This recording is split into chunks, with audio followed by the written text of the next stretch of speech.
Welcome to another episode of Do Not Visit, a series where I talk about places in Game of Thrones, the world of ice and fire you definitely don't ever want to visit. 9 times out of 10 because it's haunted as shit.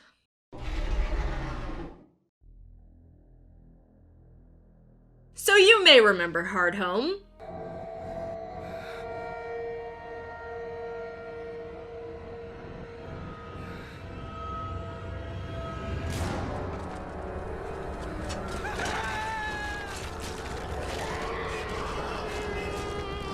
But before that nightmare-inducing event happened there, some other scary shit happened there. So, let's start at the beginning. Hardhome sits on the tip of the peninsula Starld's Point and is on a sheltered bay with a natural harbor that has deep enough water to support even the biggest ships in Westeros. The water is full of fish and there are colonies of seals and sea cows. Located nearby is plenty of wood and stone, and above the settlement is a great cliff that is pocked with caves. Because of the location and resources, many years ago, Hardhome became a settlement for wildlings, and over the years, it would continue to grow. So far so good. So roughly 600 years ago, Hardhome was halfway to becoming the only true town north of the Wall and was just brimming with activity. Then one night, it was as if hell itself swallowed it. In the space of a night, it would become a place of death and be forever considered cursed. There are so many thoughts on what happened. Some say the people of Hardhome were carried off by slavers from across the narrow sea and forced into slavery. Others that the wildlings at Hardhome were slaughtered for meat by the cannibals from Skagos. Others think that demons or the undead came for those in the town, upset any living population beyond the wall, dared to get that huge in one area. We don't know for sure what caused the event, but we do know it ended with their homes and halls being consumed by fire so great, watchers on the wall far to the south had thought the sun was rising in the north. Following that night of utter destruction, ash came down on the haunted forests and shivering sea for almost half a year. Any traders that dared to go to the town reported seeing a nightmarish level of devastation where the settlement had stood. All that was left were charred trees, burned bones, and water full of swollen corpses. After this event, the only shelter for those that dared to go to this destroyed location were the caves in the Great Cliff above the settlement. But there's even terrible stories about those caves. One ship from the Night's Watch that was sent to investigate reports screams echoing from the cliffs above Hardhome where no living person could be found. Because the screams were described as blood-chilling shrieks, the caverns earned the nickname the Screaming Caves. So that's enough for me to want to never visit this fucking place, and apparently modern Westeros agrees with me because 600 years later, it's still shunned and considered cursed and haunted. The general belief is that the area is now haunted by ghouls, demons, and burning ghosts with an appetite for blood. Jesus Christ, George. The Night's Watch, including Benjen Stark, shared this belief. Because Hardhome has been abandoned for so many centuries, Mother Nature has also reclaimed it as her own, and now the ruins of the site are overgrown. So before the show and books, you'd probably not want to visit this area. Knowing your luck, you'd probably go there when that disaster happened. But honestly, even during the time of the show and books, you probably don't want to go there. In A Dance with Dragons, we learn over 6,000 wildlings that had fled the battle where Mance Rayder attempted to get south of the wall followed a woman named Mother Mole to Hardhome to pray and await salvation from across the sea. The wildlings believe Mother Mole was leading them to safety as she claimed to have had a vision of a fleet of ships arriving to carry the free folk to security across the sea. I feel like the wildlings should have been a bit more weary of this place, but when you're facing death from freezing and also the horror of the others, you make stupid decisions, including listening to an idiot woman. But I'm not the only one that thought going to that haunted as shit place was a bad idea. When the men of the Night's Watch learned of where the wildlings went, they were shocked, as it was well known it wasn't a great place to be. Duh. You know, with the random slaughter of everyone in the location some centuries back. Probably a good reason not to go there. But, you know, what do I know? You guys are always telling me I'm overreacting. Fuck you. Jon Snow, believing the wildlings would die of cold and starvation, which will give more bodies to the others' army, sent 11 ships to help them, much to the anger of some of those of the Night's Watch, which helped lead to stabby time. This is obviously different from the books because in the show, Jon goes to Hardhome himself, and honestly, I liked that change from the books because those scenes were fucked.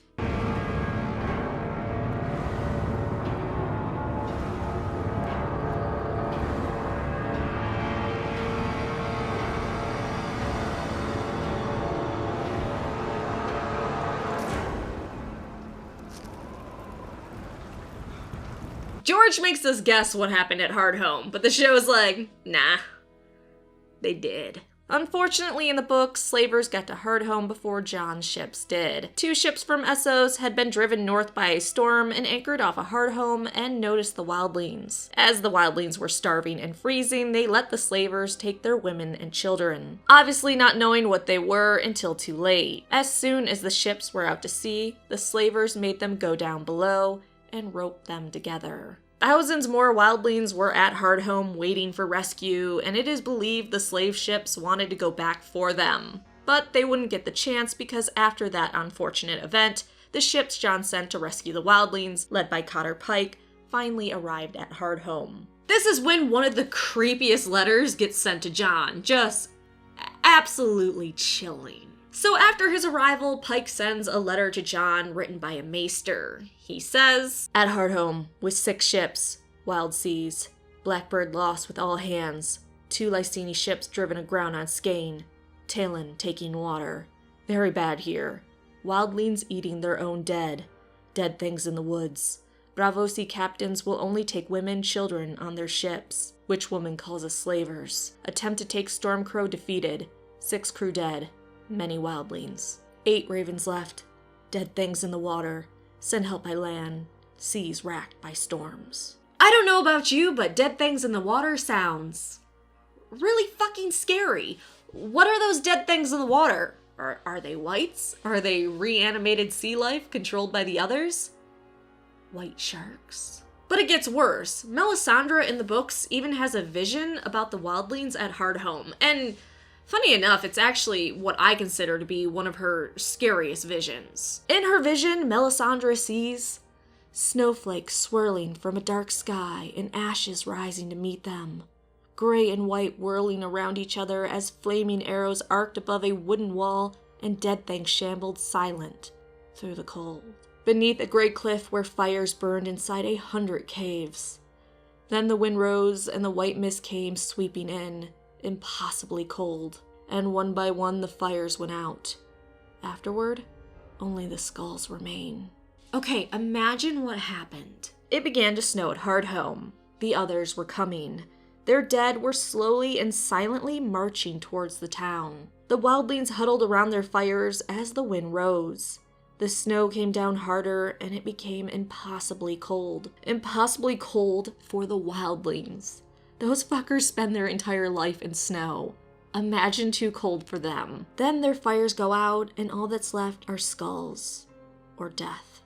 Everyone at Hardhome has to be dead. We know for sure in the show, and it's pretty much guaranteed in the books. So I guess what I'm saying, Hardhome shouldn't be your next vacation destination.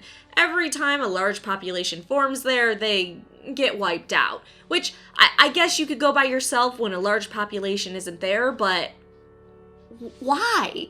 There are so many other better places to visit in the world of Ice and Fire, like the Summer Isles.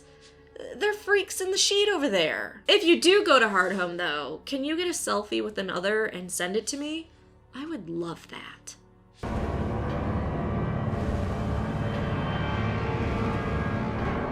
So here we are with another Do Not Visit video. I'm still working on the Do Visit video series, but until then, just avoid every place in the world of Ice and Fire. George is a sick fuck. I give Hardhome 8 out of 10 nopes. I would not go there before the time of the books, and I sure as hell wouldn't go there during the time of the books. But how many out of 10 nopes do you give this location? Let me know in the comment section down below. Especially if, I don't know, you're thinking about going for spring break or some shit.